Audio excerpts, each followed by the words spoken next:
This is how I'm trying to install the printer for the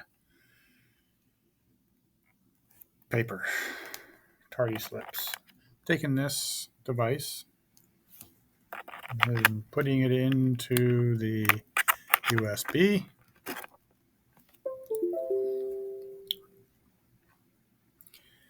Opening it up.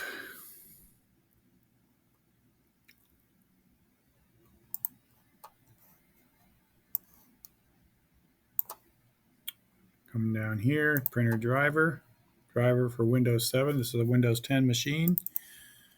Put it on, I click on here. It runs through this. I accept. I read. I next. It installs this folder. Click next. I leave this checked so that it runs the driver wizard after unpacking drivers. I click finish, and that's all that happens. No driver, no wizard pops up or anything. Thank you.